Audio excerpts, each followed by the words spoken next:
You've fallen into a state of mind known as stimulus dementia. I'm a resident of the realm and your host, DENNELL Young.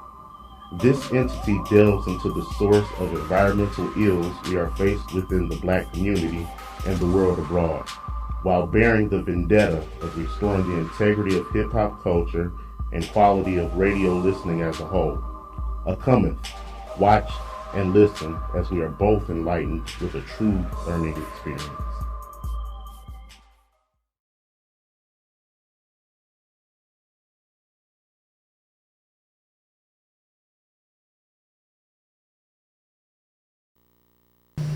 As a stake through the heart is to the undead. As a silver bullet is to the werewolf. As punishment is to crime. As knowledge is to ignorance. As light is to darkness. To every action is a reaction. Nevertheless, the most brilliant minds and mightiest of men have all failed to tame the monster, urban blight. Hello, and welcome to Stimulus Dimension. Today's topic is entitled The Monster, Urban Blight. Equity, equality, reciprocity, a slice of the pie. How far of a distance must one travel to reach the American dream? The masses who have been left in suspended animation by being placed in the middle of surroundings that resemble a dystopia of which they did not create question the validity of these promises. Living amongst us is a dark entity of monstrous proportions known to devour all principles such as these indiscriminately, growing increasingly fierce with the consumption of each shattered dream. After mentioning its name twice beforehand, I reluctantly speak it once more, as so not to incur its wrath upon my brethren living within its clutches. Urban blight. Let us define this term. Urban blight is the process by which a once operational city, or parts of it at least, become a despair or decrepitude. Indication of this is usually deteriorating buildings, etc. This monstrosity is birthed out of neglect, high crime rate, or lack of economic support. Those are a few common causations amidst a multitude of reasons. At every dramatic scene is someone behind the scene orchestrating it to ensure that all turns out as planned. The culprit of this particular melodrama is what is called the elite. This faction possesses monetary and political power to effectively quarantine what is needed for survival from have-nots. Playing fair is not in accordance with the elite belief system. Whenever their cruel behavior is questioned, they simply aim a proverbial pistol loaded with atrocities and fire directly towards whomever an intended target may be. Metaphorically speaking, we must conduct ballistics testing to ascertain what caliber of weapon has left such emotional and psychological havoc throughout this country and beyond, all the while pursuing the beast to bring its ghastly reign to an abrupt end. I present before you, ladies and gentlemen, the facts. Exhibit A.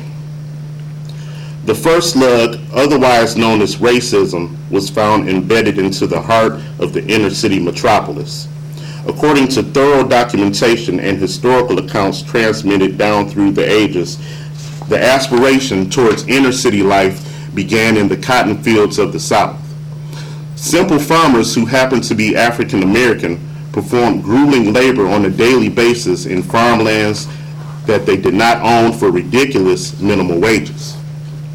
Adding insult to injury, these black laborers were forced to cut their pay further because stipulations on this type of employment regulated that all employees on white-owned land are responsible for the purchase of all utilities and working equipment for job performance. Any crops or revenue produced as a result were confiscated by landowners to allocate and distribute among workers as they pleased, which was the bare minimum. Hence the term sharecropping. In disgust, these sharecroppers, who were descendants of slaves, would glance downward at the barrage of cuts on their cotton-picking hands. This triggered an epiphany from their ancestors who lived vicariously through them. Visions of similar cut patterns and scarring were visible upon their backsides from the crackling of the whip. Despite these inhumanities, they did not fall through spiritual endurance. Once de-escalating back to the current day and time, which was less than a century removed from slavery, these farm workers looked once more at the blood-stained crops they had worked so vigorously to extract and realized such a living was nothing more than modern-day slavery. Predicaments like this inspired a seeking of refuge northward into the inner city. To the surprise of many, northern winds only whistled songs of inner city blues. Follow me now to exhibits B, C, and D. These projectiles were lodged into the morale of city life. My reviewing of this case has prompted me to label this evidence as continuous racism, urban consolidation, and redlining. There's no need to define the first piece. Allow me to shed light on the remaining two. Urban consolidation is the increase in population densities in existing urban areas.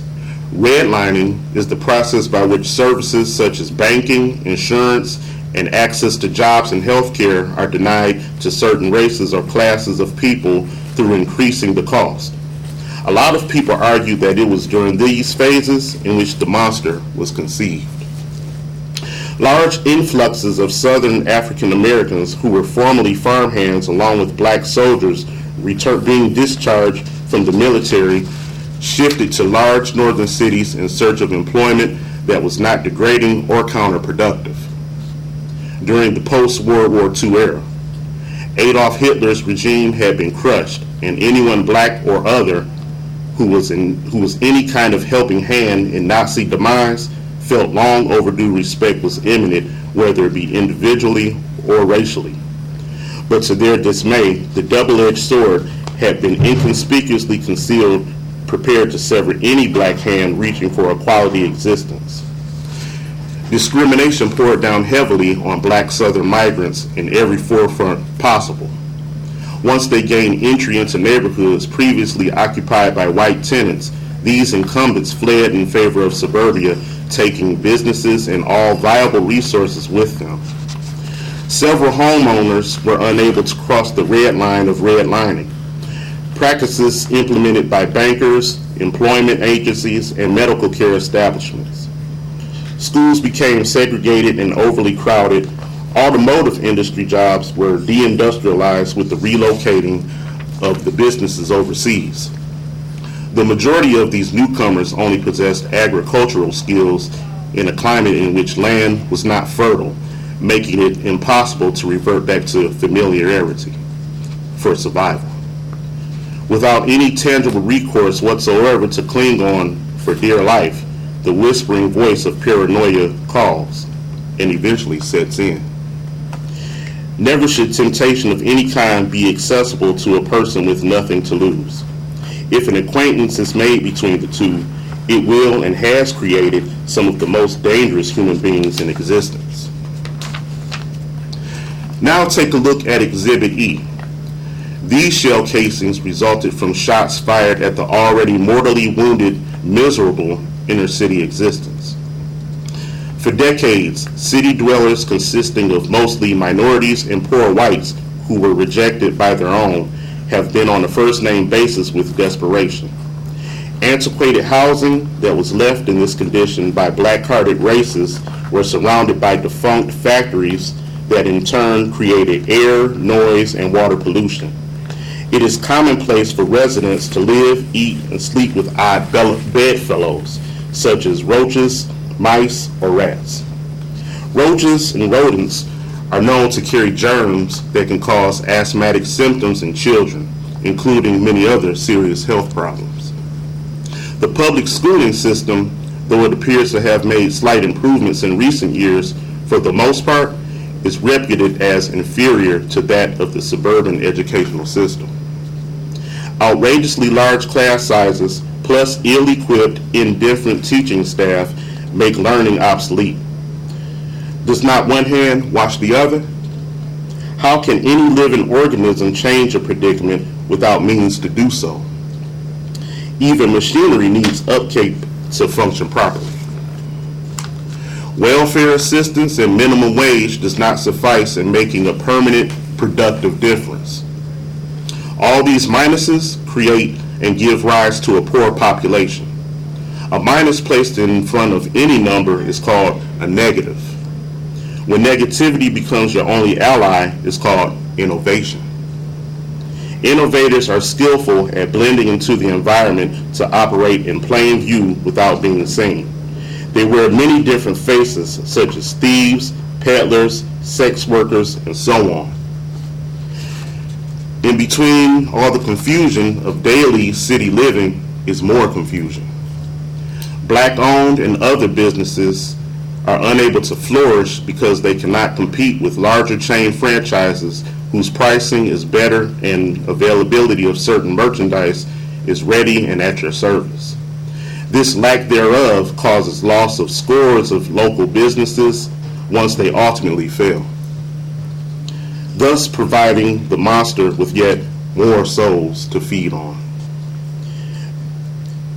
Buildings, which were establishments that failed to thrive, become blighted. Foreclosures of neighborhood homes are caused by economic struggles of the owners. People end up being forced from their houses, which creates more abandoned buildings. The areas usually are not patrolled regularly by law enforcement, making an easy open drug market. Some are used as dumping grounds, and many are ripe pickings for vandals looking to steal anything of value. Here, now observers, is my final piece of evidence, Exhibit F. The shooter appears to have been a bit reckless. These bullets were located in random places around the victim, but never actually penetrated the intended target. We will label them the stigma. Indeed, quite a few of activities left over to unfortunates as a means to justify ends are exploitative, but are these people entirely responsible for the limitations? It is unfair to place a subject in a bottle without resources that make provisions for breathing, then blame the subject in question for poking holes into the container to create ventilation for survival. All that point fingers of damnation at the inner city, beware. For every finger pointed, there are 10 more pointing at you. Stereotypical jargon like the ghetto is a suburbanite's favorite slap in the face. The word ghetto originally was used to describe a private sector in which the Jewish were forced to live during both world wars. Therefore, when coming into contact with someone who shames another with use of this epithet, know that it is displaced and a showcase of their ignorance. Others believe that the typical poor person is a young, able-bodied minority that lives happily under the most extreme, grotesque poverty levels and prefers systematic assistance instead of working. Incorrect again, I say. Though some fit this indictment, poverty is an economic deprivation, not a product of deficient character, or unique to race and class. Furthermore, the entire notion of the ghetto does not exist. It is a mere state of mind. Neighborhoods do not make people, people make neighborhoods. The barrel of the elitist gun has now been emptied. The chamber is blazing hot and spinning with smoke flaring from it profusely. Will you look around the smoke by favoring reason over the stereotypical? Hear no, speak no, see no evil. Thanks for tuning in. I'm DENNELL Young, resident of Stimulus Dementia.